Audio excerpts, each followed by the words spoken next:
नमस्कार, मैं Nisar Ansari voice of Maharashtra news के साथ में। और आज हम मुमरा के रेलवे स्टेशन के नजदीक मौजूद हैं और रात का 1:20 हो चुकी है और कलवा मुमरा के जो एमआईएम के अध्यक्ष है सेव पठान जी यहाँ पर बेमुद्दत हड़ताल पर बैठे हुए हैं।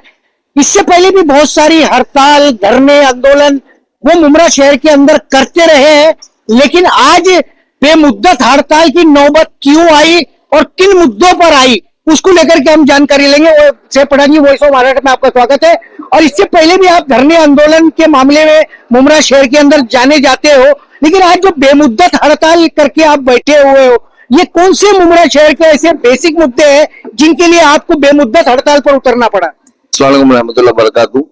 देखिए कि आपको पता होगा कि हमारे शहर में कब्रिस्तान का मुद्दा पिछले कुछ सालों से कितना गरमाया हुआ है, और उसका रीजन ये है कि हमारे शहर को 2 रिजर्वेशंस मिले थे यूडी की तरफ से 2013 में, एक 11 एकड़ का स्लाटर हाउस का, एक 5 एकड़ का कब्रिस्तान का। यहाँ के जो विधायक है उन्होंने टीएमसी कमिश्नर संजू जायसवाल के साथ मिल करके किस तरीके से उसका हेरफेर किया। 2019 में किस तरीके से पूरा शहर का विरोध होने के बावजूद भी कब्रिस्तान का जो रिजर्वेशन था उसको जबरदस्ती स्लाटर हाउस, जो एक दलदली जगह थी वो स्लाउटिंग के लिए बनाई गई थी, लो लाइन एरिया पे थी, वहां पर दलदली मार्शी लैंड होने के बावजूद भी कब्रिस्तान को वहां जबरदस्ती वहां पर उन्होंने ओपन करके शहर वालों को दिया। और इस चक्कर में उन्होंने 11 एकड़ का स्लाटर हाउस भी खा गए, वो 5 एकड़ का कब्रिस्तान भी खा गए। बदले में इन 16 एकड़ के सिर्फ हमारे शहर को 4.5 एकड़ का एक कब्रिस्तान मिला। तो ये मुद्दा चल ही रहा था, हम इसका विरोध कर ही रहे थे और फिर हम इसके पेपर वर्क निकालने लगे। अब जब तक संजू जायसवाल यहाँ पर टीएमसी कमिश्नर थे तो कोई पेपर बाहर ही नहीं आते थे।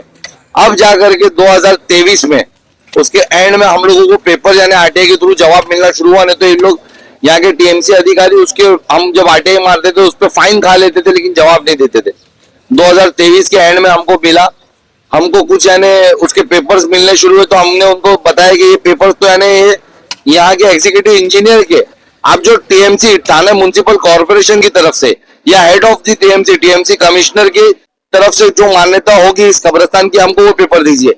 तो उन्होंने हमें साफ अल्फाज में लिख करके दे दिया कि ऐसी कोई भी मान्यता यहाँ पर इस कब्रिस्तान को दी नहीं गई है। जो देखिए ये उनका आरटीआई का जवाब है, आप देख सकते हो। यहाँ उन लोगों ने आरटीआई में साफ लिखा है कि सर्वे नंबर 55, 56, 57 8 पार्ट्स भूखंड रहिवासी विभागात समावेश होत सदर भूखंडावर ठाणे महानगरपालिका मार्फत कब्रिस्तान करिता परवानगी देण्यात आलेली नहीं। साफ उन लोगों ने लिख कर दिया। तो आप सोचिए कितना बड़ा स्कैम है ये, कितना बड़ा धोखा इस शहर के साथ है कि आज 6000 से ज्यादा लोग मरहूम को वहां तदफीन कर दी गई है, उनको वहां दफना दिया गया है और टीएमसी लिख कर देती कि वहां कब्रिस्तान के लिए परवानगी दी ही नहीं गई है, यानी इलीगल कब्रिस्तान।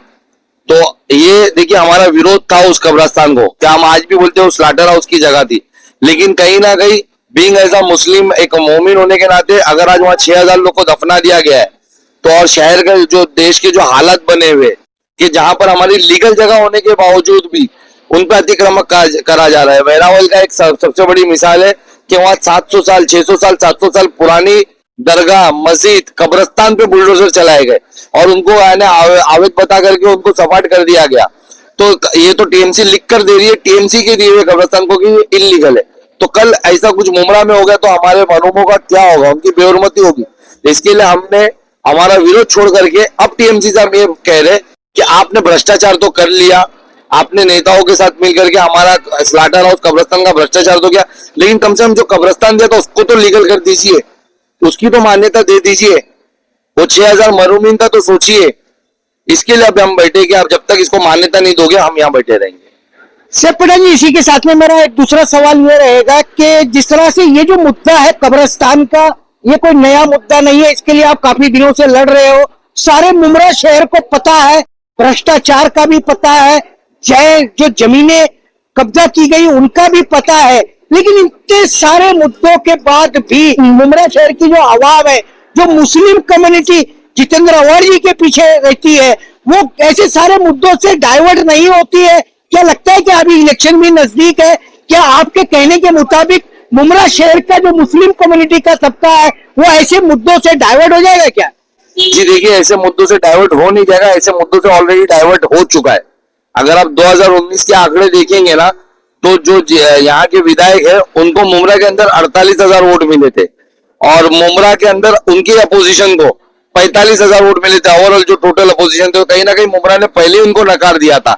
अच्छा, उस वक्त टोरेंट भी नहीं था, उस वक्त यानी हमारे जो रिजर्वेशन प्लॉट जो हमारे है उसका प्राइवेट है वो भी नहीं हुआ था, उस वक्त कचरा प्राइवेटाइजेशन भी नहीं था, और टोरेंट जैसी कंपनी हम पे मुसल्लत नहीं थी। तो ये उसके आने के बाद, 19 के आने के बाद, उनकी सरकार में बैठने के बाद टोरेंट का एग्रीमेंट किया गया। तो इसकी वजह से कहीं ना कहीं मुस्लिम समाज आज उनसे दूर है। और देखिए हमको जिस तरीके का समर्थन मिल रहा है, आप देख रहे हैं कि आप रात को 1:30 बजे बैठे, लोग हमसे शहर से मिलने ही आ रहे कंटिन्यूसली। हमसे आप थोड़ा टाइम पहले आते थे तो सिग्नेचर अभियान जब हमारा वहां चल रहा था, आप देख सकते थे किस तरीके से हमारी खवातीन, हमारी माँ बहनें रुक रुक कर सिग्नेचर्स दे रही थी और बोल रही थी कि अगर कब्रिस्तान के साथ ऐसा हो रहा है तो बहुत गलत हो रहा है, और ये लोग जो लोग बैठे सत्ता में उन्होंने शहर को बर्बाद कर दिया, ये आवाम कह रही है। तो कहीं ना कहीं उनका विरोध शुरू है, और इंशाअल्लाह हमको पूरी उम्मीद है कि इस बार इंशाअल्लाह एमआईएम को यहाँ से मौका मिलेगा। अब यानी मुमरा शहर भी जान चुका है कि जो आदमी ने 15 साल में कुछ नहीं कर पाया, तो क्या उसको 150-200 साल देना पड़ेगा? 150-200 साल तो नहीं दे सकते कि कुछ कुछ कर ले, सिर्फ दिखावे और पोस्टर बॉय से बाहर आवे। तो हम मुमरा ने इनको नकार चुका है, इंशाअल्लाह इस बार एमआईएम को मौका मिलेगा। सेब भाई, मेरे साथ इसके साथ में जिस तरीके से आप कह रहे हो कि मुमरा की आवाम जो है आकर के कंटिन्यूसली सिग्नेचर अभियान कर रही है, हमारे भी सूत्र जो है मुमरा शहर के अंदर है, और हमें ये जानकारी, जैसे आपका धरना शुरू हुआ, हमारे सूत्रों ने हमें जानकारी दी कि एमआईएम जो है जिस तरीके से आज मुमरा विधानसभा के अंदर जो है मुस्लिम वर्सेज मुस्लिम आमने सामने होने जा रहे हैं, जो एक सत्ता पक्ष के है और एक विपक्ष के है, उसके बीच में कहीं ना कहीं एमआईएम कूद करके जो है किसी तीसरे पर्सन को जिताने का प्रयास करेगी और वो मुसलमानों के वोट को डाइवर्ट कर देगी।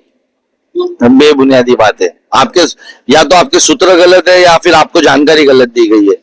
ऐसी कोई बात नहीं। देखिए पिछले 10 सालों से यहाँ पर सिर्फ एमआईएम अपोजिशन का रोल कर रही है। आपको शायद याद होगा कि ये विधायक जब जाने सत्ता में थे, आज जितने भी इनका अपोज दिखा रहे सब इनके साथ थे। आज इनके नगर सेवक इनके खिलाफ आकर के खड़े हो गए, दूसरे पक्षों में चले गए। एमआईएम अपनी जगह पर ही है, तो ये गलत बात है। कहीं ना कहीं एमआईएम को डैमेज करने के लिए हमको ऐसा लग रहा है कि ये दो टुकड़ों में बांट करके खुद को एमआईएम को डैमेज करने की कोशिश कर रहे, सिर्फ अपने ही लोगों को दूर करके बता रहे कि तू मेरा विरोध कर, एमआईएम के वोट को खराब कर और बाद में मेरे पास आ जाना। तो ऐसा कहीं नहीं, हम पे इल्जाम गलत लगाया जा रहा है। एमआईएम पिछले 10 साल से इनका विरोध कर रही है, एहतजाज जाहिर कर रही है, इनके करप्शन लोगों के सामने खोल के रख रही है, और एमआईएम ही शहर का सबसे बड़ा अपोजिशन है। सत्ता में इनके रहने के बाद एमआईएम ही है जिसके पास इस शहर के अंदर यानी पूरे कार्यकर्ता मौजूद है उसके, और यानी एमआईएम ही इसके अगेंस्ट में हमेशा बात करते हुए मिलेगी। सेब पठान जी, विधानसभा का इलेक्शन है, क्या लगता है कि एमआईएम का यहाँ पर कैंडिडेट कौन होने वाला है? जी अल्हम्दुलिल्लाह, देखिए कि मैंने मेरी पार्टी को मेरी इच्छुकता जाहिर की है, और मुझे पूरी उम्मीद है कि इंशाअल्लाह ताला मुझे मौका भी मिलेगा यहाँ से। और यानी पार्टी है, देखिए जिस तरीके से बैरिस्टर असदुद्दीन ओवैसी साहब ने स्टेज से भी डिक्लेयर करा था कि पठान को इस बार मौका दिया जाएगा, तो मुझे पूरी उम्मीद है, और जो भी पार्टी का फैसला होगा वो हमें मंजूर है। इंशाअल्लाह ताला जो भी कैंडिडेट होगा हम लड़ेंगे इंशाअल्लाह। सेब पठान जी, जब जब पार्टी की बात आती है, सेब पठान पहले भी इच्छुक थे लड़ने के लिए, लेकिन फिर भी किसी तीसरे व्यक्ति को जो है यहाँ पर टिकट दे दिया गया, जो बाद में भाग के चला गया, लापता हो गया, बिक गया, पता नहीं क्या क्या हो गया। क्या लगता है कि पार्टी एंड टाइम पर अगर ऐसा डिसीजन ले लिया तो आप क्या करोगे? जी मुझे पूरी उम्मीद है कि इस बार ऐसा डिसीजन नहीं होगा। तो जो डिसीजन नहीं होने वाला मैं उस पर अभी चर्चा करके बात क्या करूँ, और ऐसा जब डिसीजन होगा जब का तब देखेंगे। जब मुझे यकीन है कि ऐसा नहीं होने वाला तो मैं इस पर अभी कोई भी टिप्पणी करना जरूरी नहीं समझता।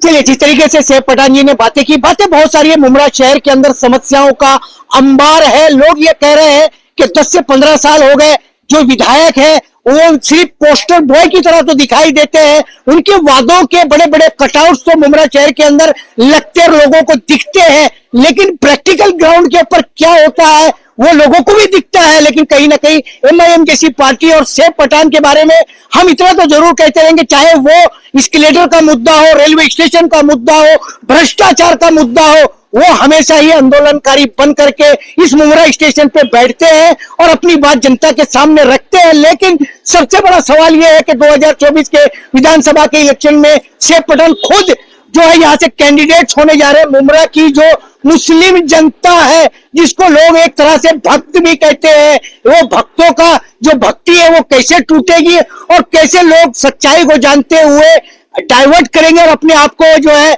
एमआईएम की तरफ लाने का प्रयास करेंगे, और जो 15 साल में नहीं हुआ आगे ऐसा ना हो उसको रोकने का प्रयास करेंगे। उस पर भी हम आने वाले दिनों में यहाँ के लीडरों से चर्चा करते रहेंगे। थे प्रधान जी, आपने अपने मुद्दों को लेकर के वॉइस ऑफ महाराष्ट्र से रात के 1:30 बजे चर्चा की, उसके लिए थैंक्स और धन्यवाद।